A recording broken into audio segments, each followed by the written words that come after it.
He is playing a blue-white Delver deck.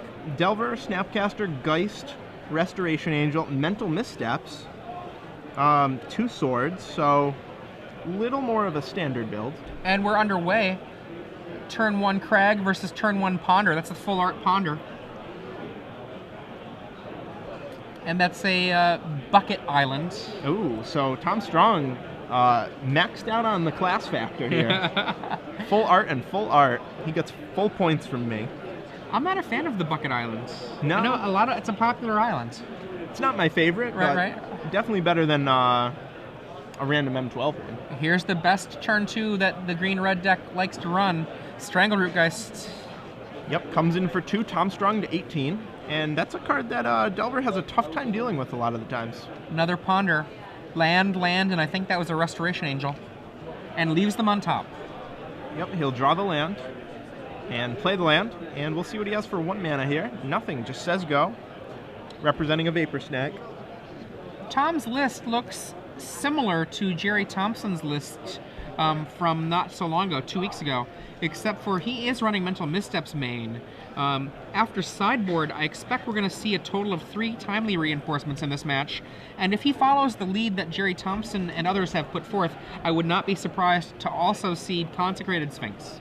Yep, and another Strangleroot Geist. Oh, 1 does get snagged, but Tom Strong drops to 16 and is quickly on the back foot here. On the draw, facing 2 Strangleroot Geists. No third land for Ian. Ian on the play this game. Third land for Tom, though. And I believe we saw our first timely. It's in the yard, so I can't quite make it out. There we go. There it is. Oh, boy. Is that Darwin Castle on the left? A Darwin Castle, a Kenji Samura, and an Olivier Ruel. Darwin actually at this event. That's a very young-looking Darwin Castle. Yeah. And he's getting ready. Okay, trading him out. Oh, he's going to go YMG all the way? Humphreys, and is that Justin Gary? Wow. Oh, come on, man. Table Judge. Table Judge just ruining it for us. We had 3 Hall of Famers under the lights. Actually, Justin Gary, not yet a Hall of Famer. He is eligible this year. I think he should get it, but we'll see if he gets it. He probably will. Well, we'll see. We'll see. So 3 soldiers right there. Tom Strong up to 22, and timely reinforcements. A blowout as always. Oh, it's a blowout such against an incredible decks. cast against a Geist. Yeah, it is. And we see the Geist, and now what do? Here comes one of them, and we see it trade. Now you got a 3/2. Yep. I mean, how anemic does that feel? You know, now you've got 2 soldiers already that can stop the big Geist, and now you get the 4th mana for the Angel. Ian knows that the Angels are in that deck. He can't even effectively attack here unless he's got a trick. No, he can't. I mean, also, what trick is he going to have? Is he going to have a Galvanic Blast and Incinerate? Anything he does is going to 2-for-1 him here. So on 2 lands, he's really in a rough spot. I mean, a Combust would be something he could use to get rid of the Angel. Yep. He's got 1 Combust. A little Landlight right now. A Revenge of the Hunted would be pretty cool. Plummet. Yep. For the inevitable Angel. He could Plummet. 2 of those in the sideboard. Plummet's a card that's been getting a lot of hype in the past week or 2. A lot of people suggested Plummets. Really is back on the radar here. For a while, we were seeing Corrosive Gale in the mirrors. Yep. And I noticed that Tom Strong, playing Delver, does not have access to Corrosive Gale on his list. No, you know, it was really good for a small period of time there when the Spirit Delver decks were really popular, you know, with the images and the captains, but sort of fallen out of favor now. It costs a lot to kill a Restoration Angel. And we see a Bonfire miraculously doing 1 damage. Okay. Tom's like, okay, I guess. And then, I mean, if you're Ian, do you risk the Angel? I guess he puts in 1 guy. There it is. Yep. Okay. Now he knows. So draws the bait out. Draws the Angel. We've got 3/2 Geist versus a single Angel. 3/4. That's a big, big butt. If that card either costed white 2 or was a 3/3 Flying Flash, it would still be just as good, but maybe a little less oppressive. And Darwin Castle walking by now at 1/1. We see a Snapcaster. Looks like doing a Ponder. Yep. Thought Scour. Another Angel and a Moorland Haunt? I think that was it. So Tom Strong has a lot of goodies this game. Anytime you draw 2 Angels versus a red-green deck, you're in great shape. And we'll see what he does here. I have to think... Yeah, there is the attack. At 21 life, Tom Strong can afford to be aggressive here, dropping Ian Duke to 16.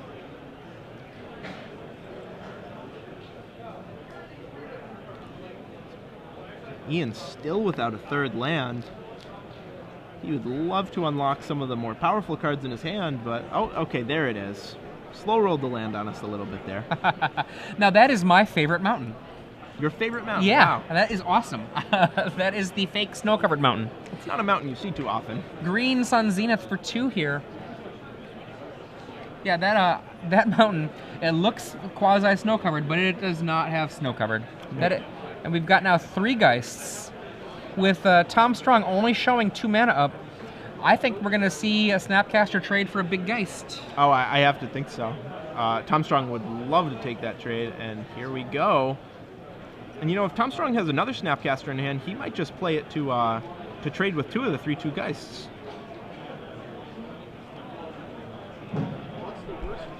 Tough call, especially with another Restoration Angel in hand. I mean, you could just take this 8, but that's a lot of damage to take. No, I don't like that at all. Actually, I like blocking. Oh, definitely. Oh, he's got okay. Vapor Snag. Vapor Snag. Now actually taking it seems much more reasonable, though trading is still fine by me. Yeah, it looks like Tom Strong He's going for the aggro. Not want to block. He's got 5 damage. That's a 3-turn clock. His opponent, knocking him to 15 as well, also has a 3-turn clock, but Tom has an Angel, which means he can go Angel, make the Snapcaster, flip back, get a snag, and then really just be devastating here. Exactly. Take 5, Ian Duke. Go to 10. The interactions of all the cards in these Delver decks are just, they're so powerful. They can just do such amazing things together. Now just, what do you do if you're Ian here? I mean, oh, and there's another land. Spends 5 mana right now. What is it going to be? Angel, Snapcaster, Snag. He's already, or maybe Pond, yep, Angel, Snapcaster, Wow. So Tom Strong Now has his opponent at 9. 2 turns ago, Tom Strong had nothing in play, had a Snapcaster Mage in play. Yep. And now he has 6 power flying, a 2/1, versus still just 3 lands. Ian is 1 or 2 turns away from death. 8 damage on the board showing. A Vapor Snag would kill him if he doesn't have a block handy. But then, besides that, simply attacking twice is pretty good for Tom. Ian has no good attack here. Ian says go. Well, just has to ship the turn. Tom Strong, end of turn Thought Scours, mills land and a blue card. And there we see a Combust. Okay, so Ian Duke trying to climb out of this hole, but he's going to need at least a plummet here. At least a plummet, and probably more. I mean, if I'm Tom, I think I just attack and make that Geist die. Yeah, I think so too. Here they go. Block. There you go. Take 3. So it happened eventually, the Geist and Snapcaster trade. Took a few turns. Tiago. Ghost Quarter here. 7 mana open. That is just always so scary. There's a Moorland Haunt and 4 mana. Wow. So that's a total of 7 mana there. There's so much that deck can do. We see a Kessig Wolf run from Ian. Yeah, right now Ian Duke just really choked on cards. It seems like his limiting factor is his mana right now. He just cannot deploy them all fast enough. And now if you're Tom Strong, you're not countering anything except a plummet here. Yeah. A plummet or something that gains life. It's going to be really tough for him to lose this game. And here we see the Moorland Haunt at end of turn making a spirit out of an angel. Still seems strange to me. It does. And he's trying to sneak that Rob Doherty into play. Let's see if the table judge stops him. I hope not. How much does Rob attack for? Rob attacks, well, depends. In person? I mean, in person, he was in the military, so he could probably attack for a lot. Wow. Attacks for 4. Rob Doherty attacks for 4. You heard it here first. 3 and 1. He's Okay. only attacking for 1 right now. I mean, he's not in the Navy anymore. So Ian Duke drops to 2. Wolf your Avenger. Tom Strong, okay. Tom Strong does not care about the Avenger. Yep, you are not going to block with it. Any answers, Sir Ian? Well, he has a chump blocking Bird of Paradise, but that will not be enough. Because, again, the Haunt can just make another spirit. Yep.